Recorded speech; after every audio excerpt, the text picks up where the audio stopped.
Olá pessoal, no vídeo de hoje nós iremos aprender a padronizar uma solução de NaOH, utilizando o bifenolato de potássio como padrão primário. O padrão primário deve ser uma substância de concentração conhecida, de uma pureza significativamente alta, não higroscópica, estável e de massa molar elevada. A partir dela, realiza-se a padronização, que é a determinação da concentração de uma determinada solução, na qual não se sabe a sua molaridade. Neste caso, o NaOH. Comece pesando 0,2 gramas de bifenolato de potássio. Certifique-se de que o composto esteja seco. Transfira o bifenolato de potássio para um Erlenmeyer de 250 ml e adicione 25 ml de água destilada. Em seguida, adicione 2 gotas do indicador fenolftaleína. Agora, vamos preparar a bureta. Ambiente-a 3 vezes, com porção de 5 ml da solução de NaOH. Verifique-se se não há bolhas de ar dentro da bureta antes de zerá-la, para garantir que o volume indicado seja o correto. A titulação de neutralização é uma reação entre o ácido e uma base que reagem quantitativamente para se neutralizarem, formando água e um sal. Um dos objetivos desta técnica é determinar a concentração de uma solução ácida ou básica desconhecida, por meio da reação com uma solução de concentração conhecida, onde se utiliza o indicador ácido-base, que indica o ponto final da titulação. Nesse experimento, usaremos o ácido fraco, bifenolato de potássio, e a base forte, hidróxido de sódio, como indicado na reação abaixo. Inicie a titulação da solução de bifenolato com a solução de NaOH. Adicione lentamente o NaOH até observar a mudança de cor, de incolor para um rosa claro. Realize a padronização em triplicata para estimar a precisão do resultado. Ao final do experimento, você terá uma solução de NaOH padronizada, pronta para ser utilizada em análises futuras. Ao calcular a média das molaridades obtidas nas 3 titulações, encontramos o valor de 0,103 mol por litro.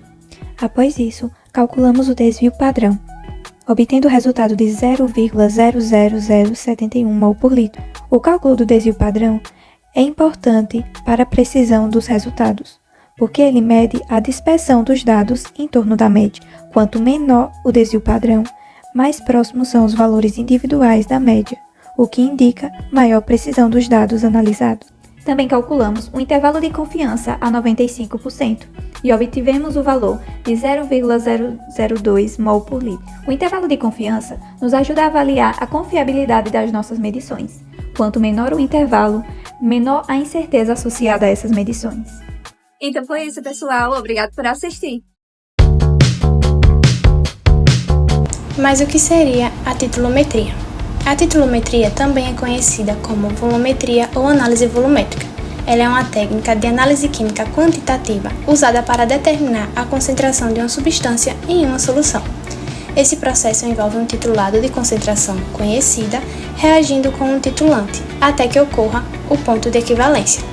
Existem diferentes tipos de titulometria, como a de neutralização, a de oxirredução e a de complexação. A que iremos estudar hoje é a de neutralização. Na titulometria de neutralização, ela envolve a titulação de espécies químicas ácidas com a solução padrão alcalina e uma titulação de espécies químicas básicas com a solução padrão ácida. O ponto final é determinado por um indicador químico. Agora nós vamos determinar a acidez total da água potável.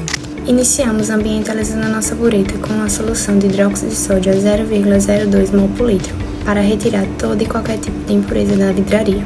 Após isso, foi feita uma diluição de hidróxido de sódio previamente padronizado com água destilada, diluição essa que será utilizada na nossa titulação. Para determinar a acidez total em água, nós utilizamos uma amostra de água do bebedouro da Universidade Federal do Sergipe do campus Professor Alberto Carvalho. Nós utilizamos o tiosulfato na reação para neutralizar o cloro presente na amostra de água para que assim ele não interfira na medição da acidez e a fenolftaleína para indicar o ponto de viragem.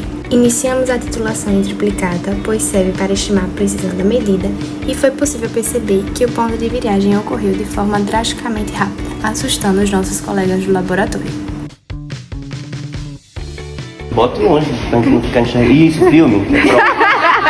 Agora, o nosso ponto de viragem de maneira mais sutil. A partir dos resultados experimentais, podemos identificar a acidez total da água expressa em quantidade de carbonato de cálcio em miligramas por litro. No experimento, o valor de 12 mg por litro indica que, em média, 12 mg de carbonato de cálcio estão presentes em cada litro de água.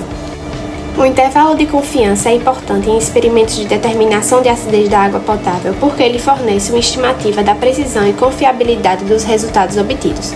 Mas, especificamente, o intervalo de confiança indica a faixa de valores dentro da qual se espera que a verdadeira média da acidez se encontre, com um certo nível de confiança nesse caso que foi utilizado 95%. A acidez média de 12 mg por litro indica que o teor de ácidos da água não é muito alto, o que é esperado em águas potáveis de boa qualidade, pois o ideal é que a água não seja excessivamente ácida. Em termos de qualidade da água, valores dentro de uma faixa baixa como esse indicam que a água é adequada para o consumo humano.